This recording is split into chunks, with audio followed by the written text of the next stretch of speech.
Reflexões de Páscoa. Às vésperas de uma das suas datas mais representativas, a Igreja de Roma abre-se para ouvir os fiéis sobre temas polêmicos e debater o futuro da nação católica.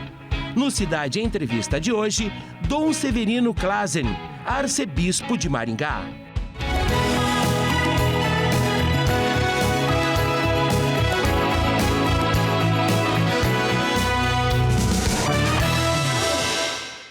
Arcebispo, muito bom dia, obrigado pela gentileza de nos atender, é um privilégio tê-lo conosco aqui no Cidade Entrevista, em pleno sábado de Aleluia, bem-vindo, tá? Obrigado, Gerson, é uma satisfação hoje, conversando contigo, com todos os nossos amigos aqui da Rede Massa, nesse programa de Cidade Entrevista. É muito bom estarmos hoje juntos e que Deus abençoe a todos. Arcebispo, o sábado de Aleluia encerra um período de profunda reflexão para os católicos, os 40 dias que antecedem a Páscoa, a nossa conhecida Quaresma. Como foram esses 40 dias de reflexão? Nós tivemos 40 dias de preparação para uma grande celebração de 3 dias, que é uma celebração. Até a Quinta-feira Santa, nós vivíamos a intensidade da preparação para a Páscoa, que é a Quaresma, 40 dias de preparação. Chegamos Quinta-feira Santa, começa a grande celebração pascal, o Tríduo Pascal. É uma celebração em 3 momentos. Quinta-feira, instituição da Eucaristia, do sacerdócio. Sexta-feira, nós celebramos, meditamos sobre a paixão e morte de Cristo, que está dentro desse contexto todo. E sábado santo, a vigília pascal. Significa nós, da festa, da instituição da Eucaristia, passamos pela experiência da dor, a morte, aí nós chegamos na ressurreição, sábado santo. Então, por isso é uma celebração muito bonita, com 3 características próprias, essa de quinta-feira, sexta e sábado. Para domingo nós podermos, então, fazer a missa pascal, porque já é Páscoa. Arcebispo, tradicionalmente, a CNBB aproveita o período da Quaresma para uma das suas mais tradicionais iniciativas, a campanha da fraternidade, que esse ano tratou da temática fome. Como foi a campanha da fraternidade para a Arquidiocese de Maringá? Foi uma campanha, eu diria, dentro dos moldes normais, tradicionais, porque mexe com situações existenciais, a fome. Sim. A fome, ao mesmo tempo, traz à tona as pessoas que mais têm fome. E é preciso olhar com o rosto. Aqui entra o gesto do Cristo, Jesus, que toma a ovelha machucada nos ombros. E ele se preocupa com aquela uma perdida. Ele podia dizer, eu tenho 99, para que eu vou me importar com uma? Eu tenho 99, para que correr atrás de uma? Mas ele vai atrás de uma. Assim nós, a igreja, quando faz essas temáticas, não são temáticas inventadas da cabeça de um bispo, mas elas vêm dentro de um clamor da sociedade. A igreja está dentro da sociedade. E aí os bispos, porque eu tive 8 anos junto, definindo essas temáticas, nenhuma delas, elas vieram praticamente de nós, dos bispos. Sempre uma sociedade gritando. Momentos, por exemplo, médicos vieram nos dizer, bispos, vamos fazer algo sobre a vida. Militares, o exército veio falar, vamos fazer algo sobre a vida. Nós ouvimos.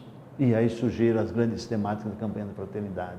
Sem falar dos clamores das massas populares, de outros ambientes. É aí que nasce a campanha da fraternidade. E são temas estudados com, por exemplo, todo o texto básico. Ele não é feito por equipes, por pessoas muito preparadas, sim, com profissionais. E um longo período de preparação. Exatamente, um longo, são 2 anos. Sim. Por exemplo, esse ano, no segundo semestre, vai se definir para o 2025. Correto. Então, tem muito tempo de preparação, de estudo, para não chegar a dizer, eu acho que. Não, a igreja, quando fala, ela tem que ter certeza. Ela tem muita certeza daquilo que ela fala, né? Arcebispo, não é uma campanha que se encerra com o período da Quaresma. Ela segue ecoando na comunidade. E essa temática, Gelson, ela é bem típica.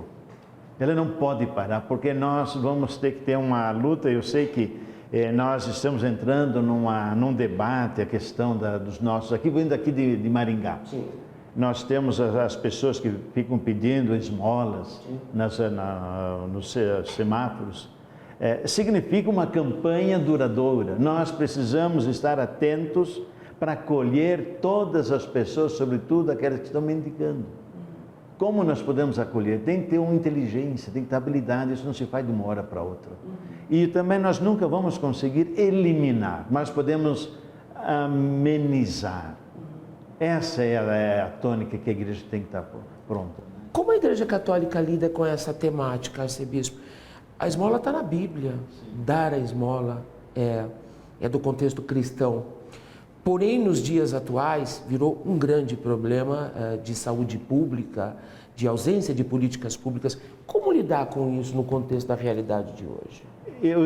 Inclusive, há todo esse movimento aqui na nossa cidade sobre isso. Eu acho muito oportuno. Sim. Muito oportuno, e nós abraçamos esse projeto. Sim. Agora, ela tem que estar afinada. Ela para mim, ela vem como uma parceira daquilo que nós fazemos como obra de caridade. Correto. Ela vem de encontro. Agora, nós não podemos discriminar ou colocar todos no mesmo pote. Sim. E aqui entra a habilidade para que nós, junto com o poder público, com as empresas, com o comércio, como nós vamos nos dar as mãos para estender a mão àqueles que estão pedindo e dizer: nós temos uma outra proposta de vida para você. Sim. Não fique pedindo as coisas e inoportunando as pessoas no trânsito ou nas portas de nossas casas, das nossas lojas. Agora, quando há uma real necessidade, também é uma obrigação nossa de ajudar. A esmola não é só uma descarga de consciência, isso não é esmola. A esmola, para mim, é aquilo quando eu dou e eu encaminho. Quando eu encaminho. Então, aqui está um ponto forte. Até nós estamos vendo, assim, junto com a sociedade, sim, a igreja não está omissa, muito menos está sendo contra. Agora, ela não pode entrar num movimento dizendo: não dê esmola. Correto. Não dá, porque a esmola é um preceito bíblico. Perfeito. E ela sempre faz parte. E um dia eu também estou pedindo. Arcebispo, a igreja acolhe os pobres, mas obviamente trabalha pela prosperidade, sim, de todos. O apoiar, o estar com os pobres é oferecer-lhes condições, dar-lhes a possibilidade, que ele tenha uma oportunidade. Perfeito. A igreja não joga o pobre para ser pobre. Tanto para dar um exemplo, eu era bispo numa região do Brasil, na região do semiárido. Sim. Eu chego lá, eles tinham os grandes os projetos das cisternas. Eu dizia: gente, isso aqui é um projeto para garantir que o pobre continua sendo pobre, mas não sai disso, mas pelo menos não morre. Eu quero mais. Eu quero um projeto ampliado. E esse projeto ampliado, eu vou dar condições e possibilidades para ele sair da pobreza. E entramos numa luta na época e conseguimos, a gente chama isso de P1+2, um projeto de ampliar as reservas de água. E como foi gratificante quando eu fui transferido de lá para o sul, quando eu fui visitar umas comunidades, a senhora chegando chorando: o senhor não podia ir embora daqui, porque o senhor está vendo a minha casa pintada? Foi esse projeto que me tirou da pobreza. Então nós conseguimos ampliar, produzindo uma hortazinha, salada, alface, cenoura, e estava vendendo. Eu estou fazendo meu dinheirinho toda semana. Arcebispo, é o clássico ensinar a pescar ao invés de dar o peixe o tempo todo? É ajudar, mostrar, ser protagonista. O quanto isso está alinhado com a igreja do Papa Francisco, que, aliás, acabou de completar 10 anos de papado? Essa é a igreja em saída. Eu poderia ficar lá na casa do bispo, esperando as pessoas, não me importunando com isso. Não, isso é um problema do governo. Podia falar isso. Culpar as políticas públicas ou a ausência delas. Exato. Né? E nós entramos. Eu até fiz questão que a Caritas vencesse o projeto, porque nós tínhamos conhecimento da área. E ganhamos. Também, para início, logo nós contratamos 12 pessoas. São 12 pessoas com emprego. Além disso, quantas pessoas que agora estavam plantando, colhendo, se alimentando e fazendo um dinheirinho. Então, aí, quando o Papa Francisco diz uma igreja em saída, ele também fala uma nova economia. Esta é também uma nova economia. Quando eu produzo, e isso que eu produzo, também alimenta, mas também traz divisas para poder melhorar as coisas da minha casa, o bem-estar, né? Isso é uma nova economia. O senhor conseguiria resumir para a gente em 1 minuto 10 anos de papado de Francisco? O Papa Francisco, ele veio implantar, incrementar o que há 50 anos atrás a igreja devia ter feito e não fez, que é o Concílio Vaticano II. Ele não traz nada de novo, ele incrementa o Concílio Ecumênico Vaticano II. E está conseguindo. E por isso ele tem esse olhar arejado, porque ele tem experiência de uma igreja fora dos seus templos. Uma igreja viva, que somos nós, as pessoas. Ele consegue trazer nesses 10 anos, nós precisamos ser igreja, muito mais ser igreja fora dos templos. E aí nós vamos nos encontrar com quem? Com todas as esferas da sociedade. E ser irmão, ser irmã, sentir que nós somos pessoas carne e osso.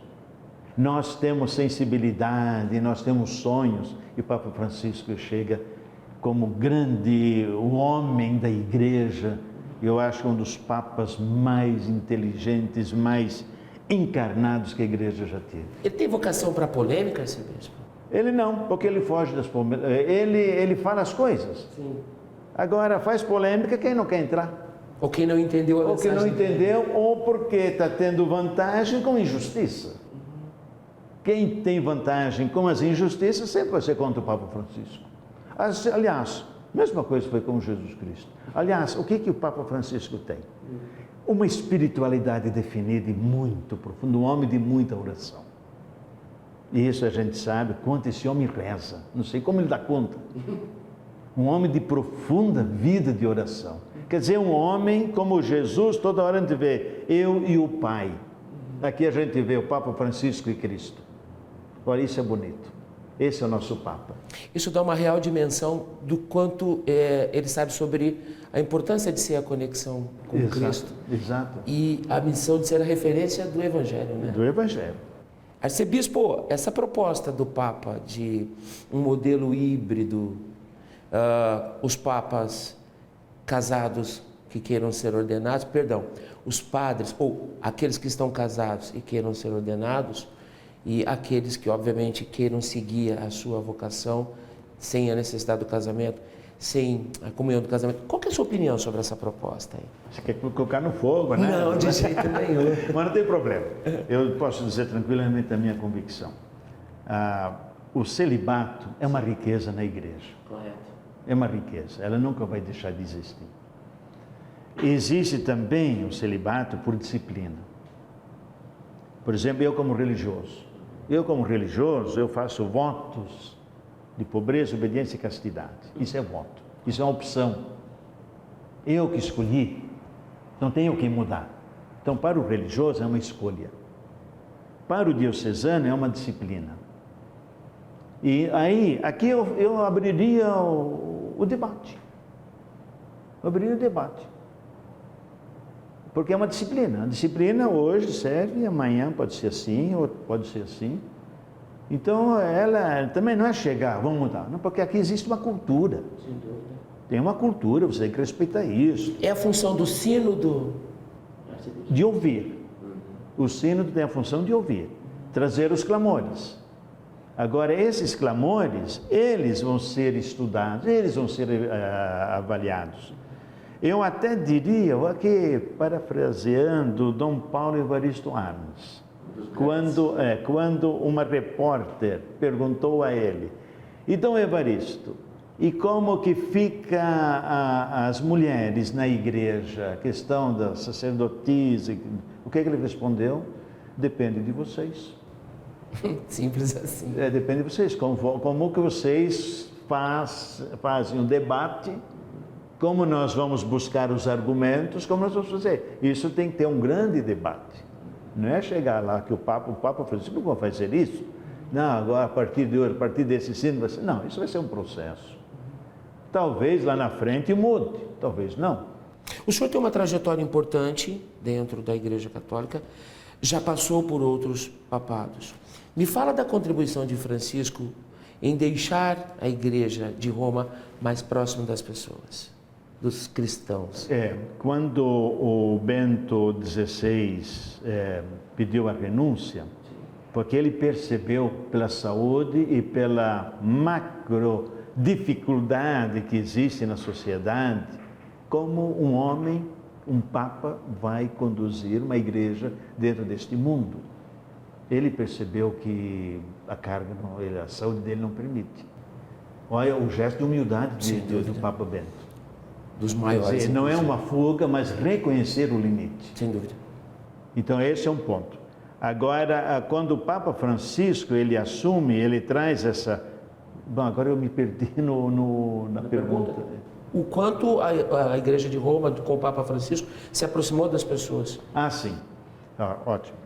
Aí até eu perguntei um dia, nós estávamos com um grupo de bispos do Conselho da CNBB reunidos com Dom Cláudio Umes. E ele, como franciscano, eu também, eu não tive liberdade, eu tive liberdade para dizer, Cláudio, como que foi a escolha do Papa Francisco? Rendeu até filme. Aí ele só respondeu, só não me pergunte em quem eu votei. Bom, isso o senhor nem precisa falar. Como franciscano, foi aquela risada, ele entregou o voto todos dele. Todos os bispos, né? Daí disse, não, você sabe como que é a eleição da CNBB. Que nós primeiro fazemos uma profunda análise de conjuntura. Sem dúvida. Como está a sociedade, como está a igreja desse mundo, foi o que nós fizemos. Nós fizemos uma grande análise de conjuntura da sociedade na época. E a igreja no meio disso, quem que é o homem que vai conduzir a igreja nesse tipo de mundo aí? E no começo, o Mário não era o mais cotado. Na medida que nós vamos aprofundando as temáticas, os problemas da sociedade, os problemas da igreja, aí, não, o Francisco, esse é o Mário que vai ter que assumir isso. Aí até o Cláudio disse, quando eu vi que ele não ia escapar, eu falei para ele que agora tu não escapa. E aí ele, no ato, ele também já me respondeu, não me deixe só. E aí depois, quando saiu a votação, é aquela frase que todo mundo já sabe, né? Mário, não esqueça os pobres. E nisso vem a ideia dele, Francisco de Assis. E você vê, é tudo uma coisa em cima. Isto é inspiração, isso é Espírito Santo. É o que eu ia dizer, inspiração divina. Arcebispo, para a gente fechar esse primeiro bloco, consta que não vai bem a saúde física do Papa Francisco, né? Ele tem muita dificuldade de locomoção e no Vaticano, ou no entorno do Vaticano, especula-se até uma possível renúncia de Francisco por conta das limitações do estado de saúde dele. Pragmaticamente, o senhor acredita nisso ou não? No momento, não. No momento não, porque ele tem uma deficiência mais física, mas não mental e não emocional. Aliás, segue afiado, né? Isso está muito bem. Então, enquanto que ele tiver essa lucidez, ele não vai entregar e também acho que não deve entregar. Que bom, essa é uma notícia que nos tranquiliza enquanto católicos. Vamos fazer um intervalo, arcebispo? Intervalo é rápido e daqui a pouco a segunda parte da nossa conversa com o arcebispo de Maringá, Severino Clasen, e a gente vai entender como a Igreja Católica e a Arquidiocese de Maringá passaram pela pandemia. Não saia daí, o intervalo é rápido. Até já.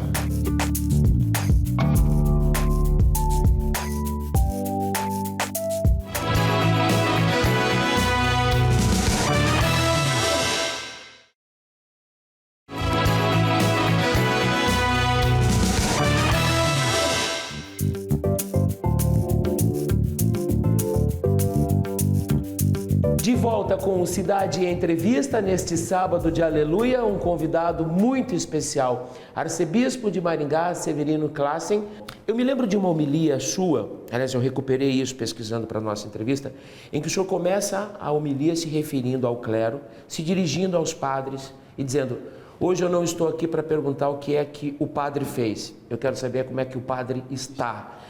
Como é que os padres, como é que o clero saiu da pandemia? Como é que foi essa experiência para a liderança religiosa? Porque a gente sabe que apesar de o tempo todo cercado de pessoas, é uma jornada solitária também, não é, Arcebispo?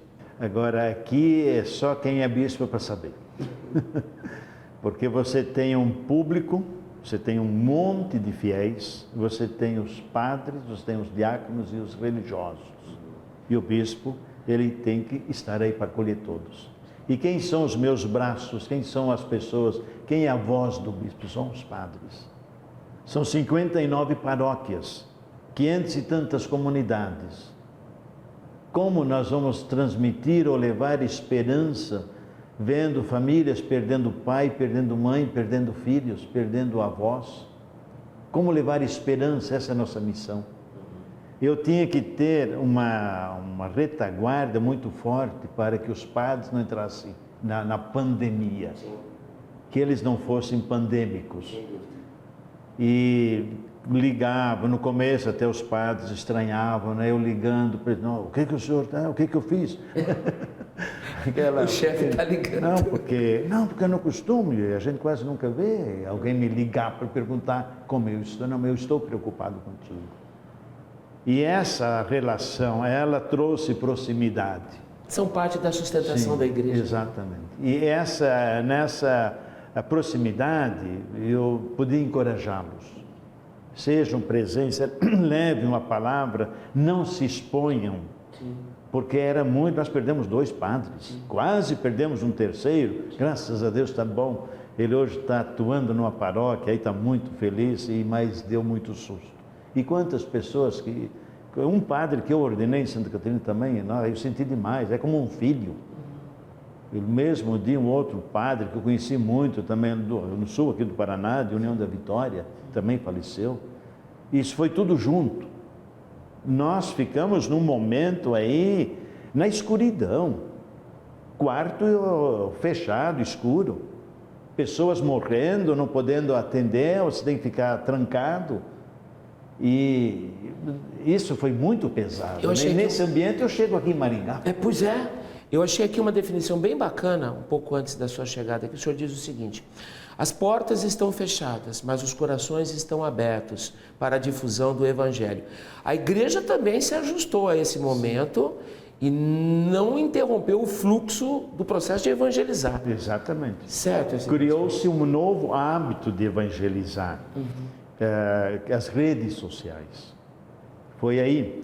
Nós já vivíamos a primavera de um novo tempo. Sim.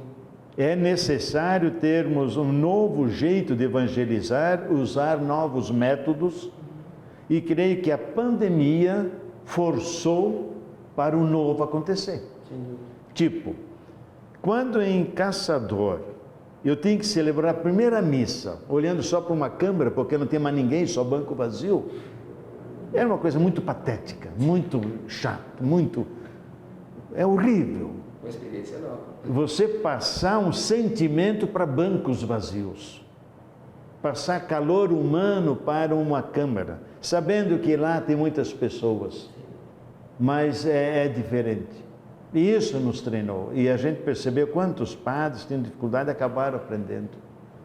Usar os meios foi uma maneira também de nós nos encontrarmos com pessoas, mesmo sem pandemia, que já não podiam mais vir na comunidade. Sim. Levar essa mensagem a essas pessoas. Então, isso é um aprendizado. Uma outra coisa, o afastamento, sobretudo nas famílias, a gente percebeu muito isso. As famílias tinham que fazer a experiência real como educar os filhos, sobretudo crianças. Os pais, por exemplo, agora, as crianças estão na escola. Agora a pandemia, as crianças estavam 24 horas com eles. Os pais não estavam preparados para estar 24 horas com seus filhos. Foi uma novidade na convivência. Exato. Então, exigiu a convivência. aproximou também o próprio casal. Estar mais próximo, agora não tem mais como fugir. Ou você sai, você pega o vírus, aí ou pega o Covid e pronto. Ou você se acerta, ou você se acerta. Então trouxe também uma nova maneira, uma nova sensibilidade humana. Ela, para mim, ela forçou um novo humanismo.